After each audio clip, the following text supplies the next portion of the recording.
Have you ever felt that tightness in your chest when you see someone achieve what you've been longing for? Have you caught yourself measuring your worth by someone else's success, as if their victory were proof of your defeat? Today, I want to invite you on a deep journey into your own heart. This isn't just another moment of reflection, it's an invitation to freedom. As you listen to these words, allow them to touch the wounds you've been hiding, those scars left by comparison, by the suffocating weight of envy. Prepare your heart for a sincere prayer, because what we're going to do here is open the windows of the soul and let the light pour in. Stay until the end, because there's a word of restoration waiting for you. And if this message touches your heart, hit that like button and subscribe so you won't miss more content that will strengthen your spiritual journey. Now, take a deep breath, close your eyes if you can, and let's pour out our hearts together. Lord, here I am with a broken heart at your feet. I come stripped of all the masks I wear before the world, without pretense, without excuses. I come like a child who got lost in the crowd and now just wants to come home. And my home, I know, is your heart. I confess to you, my God, that I have been living like a beggar at someone else's feast, looking through the lit windows of other people's lives, counting their achievements while forgetting to celebrate my own journey. I have measured my worth with the wrong ruler, not by your infinite grace, but by the bright stage where others dance. And while I compare my backstage with their polished performances, my heart fills with a silent poison, envy. This envy, Lord, is like a shadow that follows me. It whispers lies in the silence of dawn, saying I'm not enough, that I arrived too late, that others deserved more than I do. It transforms others' blessings into thorns in my chest. When I see someone prosper, something inside me twists. When I see smiles that aren't mine, realize dreams that aren't mine, applause that doesn't echo for me, I feel as if the table of your grace is too small for all of us. But I know deep in my being that this is a lie. I know that you prepared a unique place for me at that table. I know that another's blessing doesn't steal mine, just as one star's light doesn't extinguish another's brightness. Still, Lord, my heart insists on forgetting. It insists on looking sideways when it should look inward. It insists on counting the gold coins in others' pockets while ignoring the treasures you planted in me. Each one should test their own actions, it is written, but I have been examining others' actions.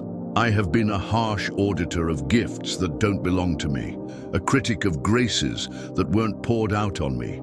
And in this obsessive surveillance of others' lives, I have neglected the garden you gave me to tend. I have let my seeds die of thirst while counting the flowers in my neighbor's garden. Forgive me, Lord. Forgive me for every time I transformed someone else's achievement into a reason for bitterness. Forgive me for every forced smile that hid a heart heavy with jealousy. Forgive me for every silence when I should have celebrated, for every criticism disguised as concern, for every time I dimmed someone's light because I couldn't bear my own darkness. Envy, I've discovered, isn't just a sin against the other. It's a sin against myself. It's a poison I drink hoping the other person will get sick. It's a prison I build with my own hands, brick by brick, comparison by comparison. And now, Lord, these walls are so high I can barely see the sky, but I hear your voice piercing through these walls. I hear you saying that you created me with a singular purpose, that there is no other human being in all of history with my fingerprints, with my voice, with my story, that you wove my soul with unique threads, colors that exist only in me, that when you look at me, you don't see an inferior copy of someone, you see an original masterpiece signed by your hands. Help me see this, Lord. Help me to see my worth through your eyes, not through the distorted mirror of comparison, because that mirror lies. It shows me every imperfection magnified and every achievement diminished. It makes me believe I am less because someone else is more. It convinces me there's a competition where you created communion. Lord, I want to be free I want to celebrate others' victories without that diminishing mine. I want to give a standing ovation when my brother wins, knowing there's no scarcity in your kingdom. I want to look at another's success and feel genuine joy, not that bitter smile that hides a bleeding heart. But for this, I need you to break something in me. Break this pride disguised as humility, this arrogance dressed in inferiority. Break this sick need to be validated by others. Admiration. Break this addiction to looking outward when the real work is happening within. I remember the words, "For each one should carry their own load." And I understand now that this isn't a sentence of loneliness, but a call to responsibility. I cannot carry another's life, nor should I demand that another carry mine. My journey is mine, with its particular mountains and unique valleys. And it's exactly in these places, in my deserts, in my storms, that you are shaping me. When I look back, I see that I have wasted precious time envying roads that weren't mine. Meanwhile, my own road went without my attention. I have been a distracted traveler, always looking at the landscapes of someone else's route, missing the flowers that bloomed along my own path. Comparison, I realize now, steals peace. It's a silent thief that enters through the door of my mind and leaves carrying my joy.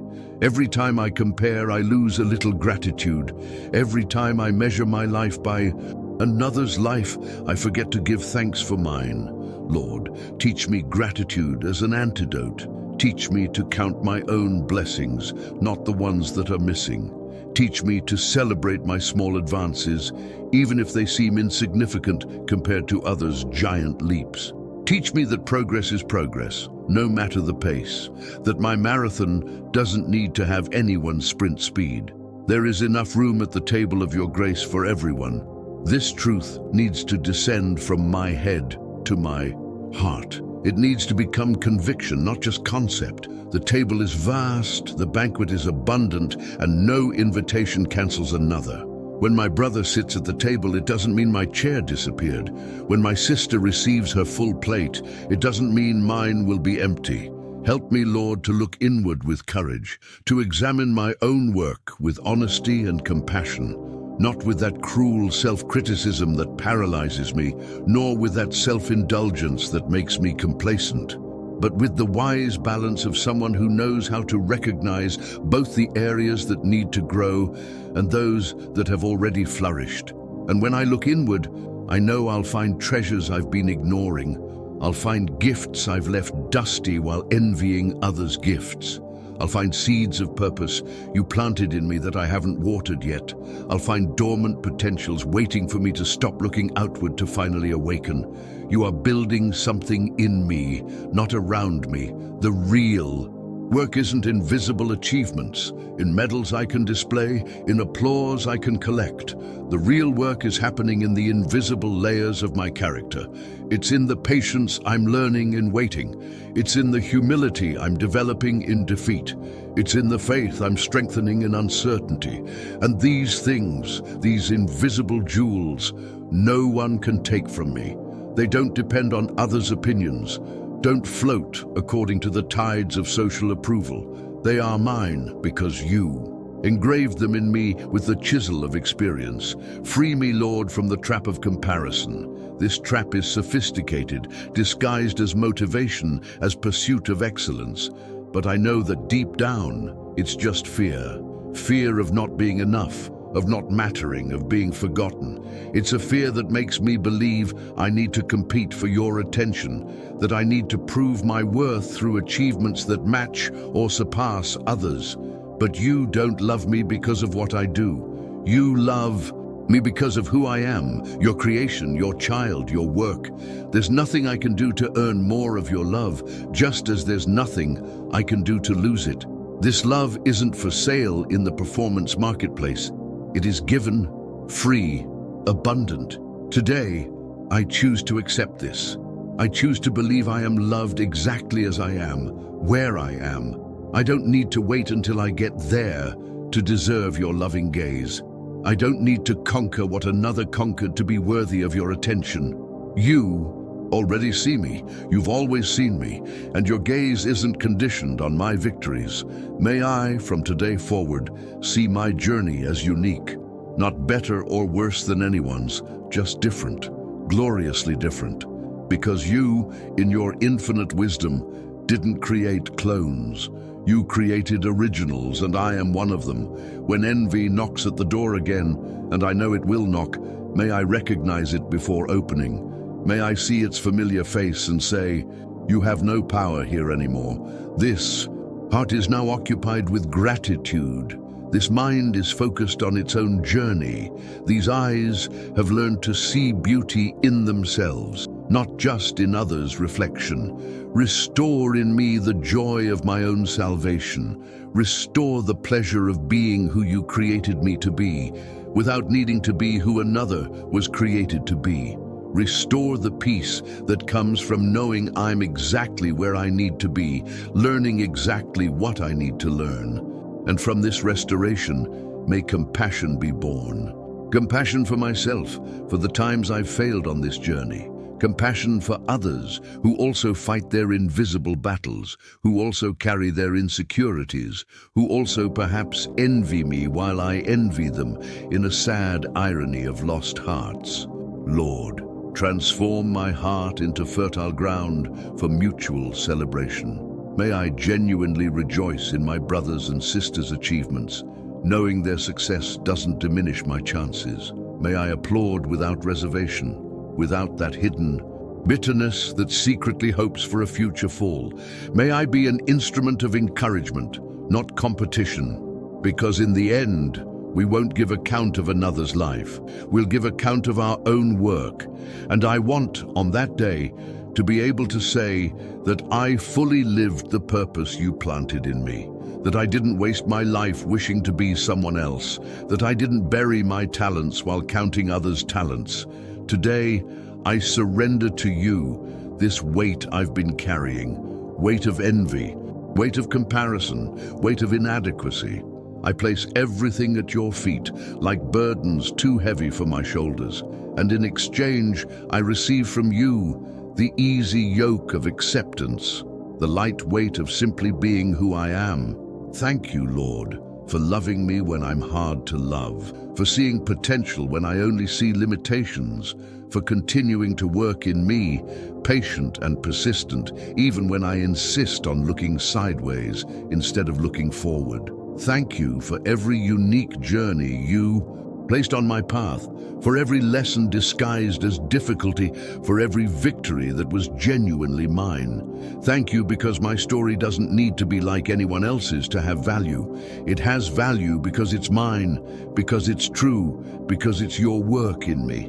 Free me finally to live in fullness, to fully occupy the space you created for me without trying to squeeze into someone else's space, to shine with my own light without envying another's brightness, to run my own race without constantly looking at the lanes beside me.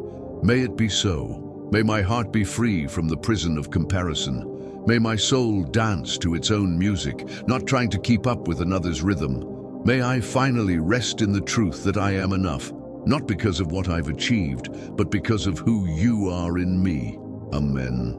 If these words touch something deep within you, know it wasn't by accident. There's a journey of liberation waiting for you, and it begins when you decide to stop looking sideways and start looking inward. Leave in the comments what the Lord spoke to your heart during this prayer. Your story might be the encouragement someone else needs today. Like this video if it brought any light to your walk, and share it with someone you know is also struggling with comparison and envy. Sometimes someone's freedom begins when they realize they're not alone in the struggle. May you walk in peace, celebrating your unique journey. Until next time.